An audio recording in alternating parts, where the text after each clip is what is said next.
Tom Nelson is one of the most powerful and influential lawyers in the USA. People call him the Pharaoh, or the King of Law. 20 years ago, his father-in-law, who was a priest, urged Tom to become more serious about Christianity.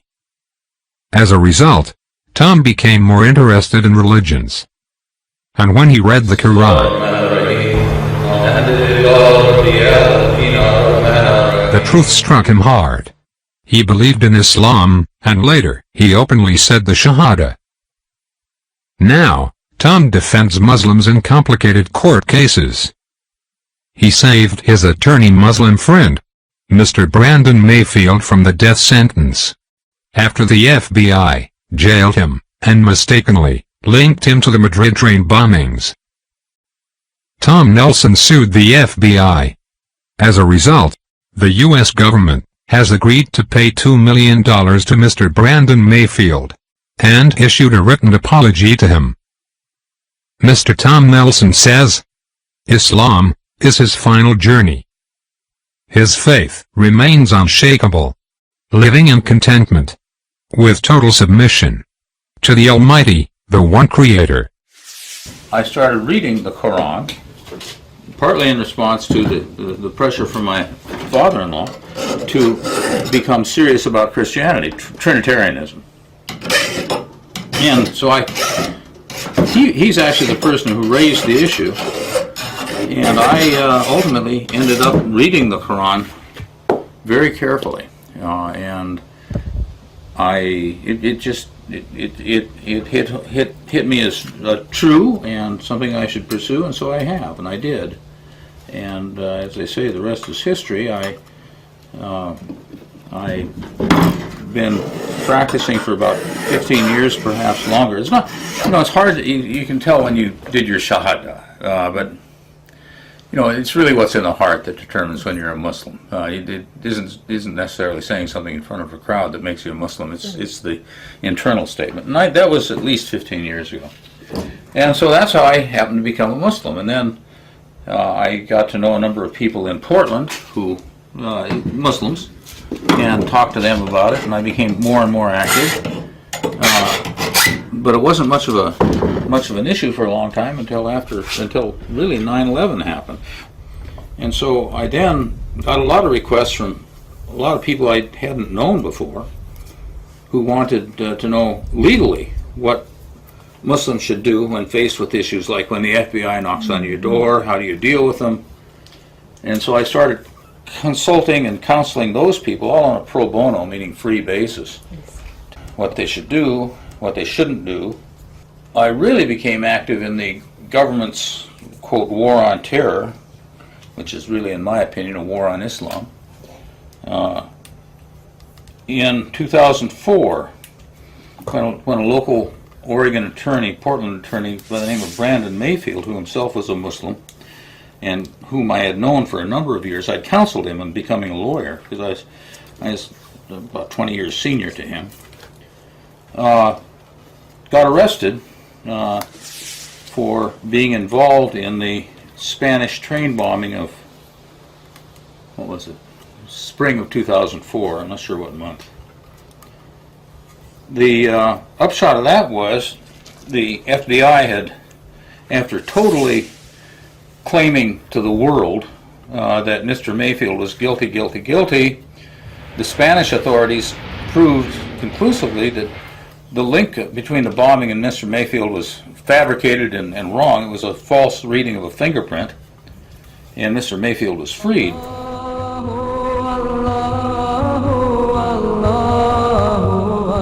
Tom never gave up hope because of the FBI false allegations. He proved that Mr. Mayfield is innocent. Muslims were overwhelmed with joy and happiness.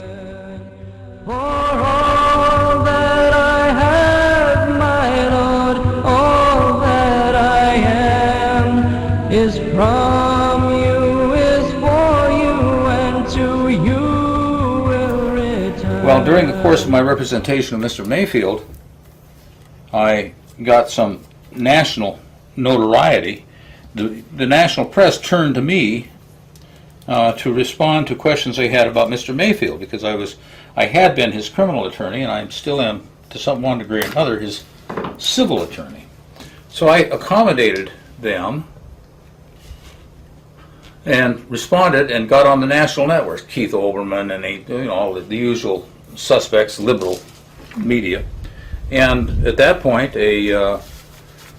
several attorneys in Washington, D.C. saw me talking about defending Muslims in Oregon, and they had a problem with the government in relation to Al Haramain Islamic Foundation, which was a charity down in southern Oregon that had been raided and ultimately designated by the U.S. government, and two of its directors indicted. And I got involved in that case, and that's where it really began. So it's been kind of an evolving story.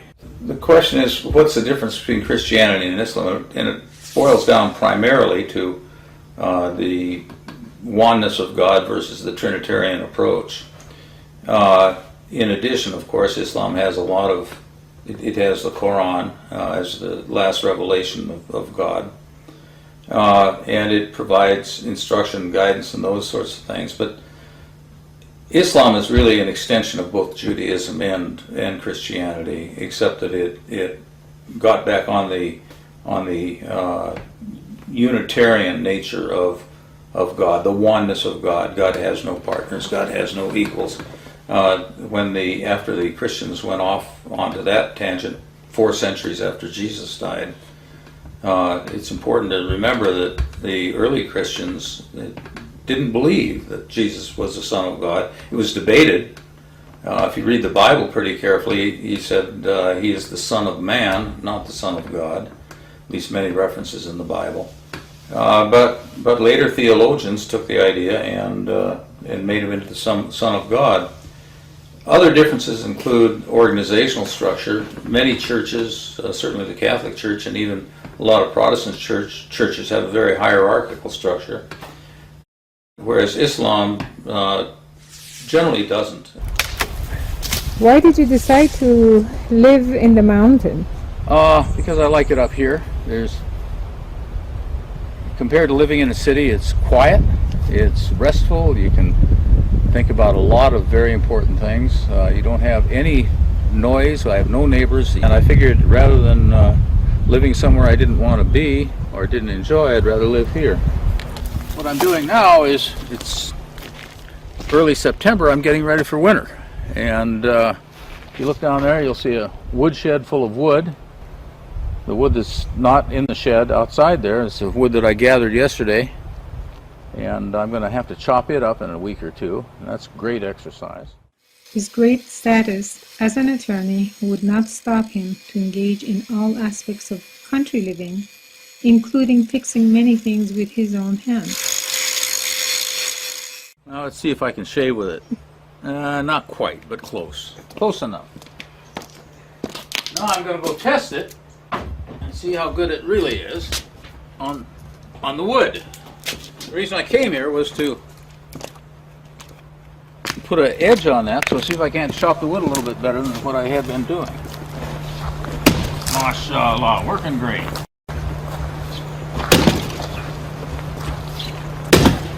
Yeah, that's the way it ought to be. A friend of mine who works on Palestinian matters is going to get and fly a plane into Gaza to deliver humanitarian supplies instead of trying to go by boat.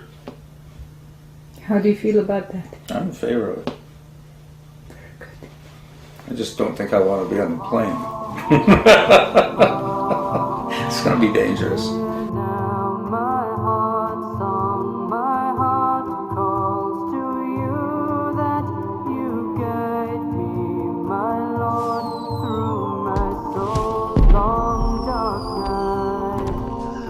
I send my heart.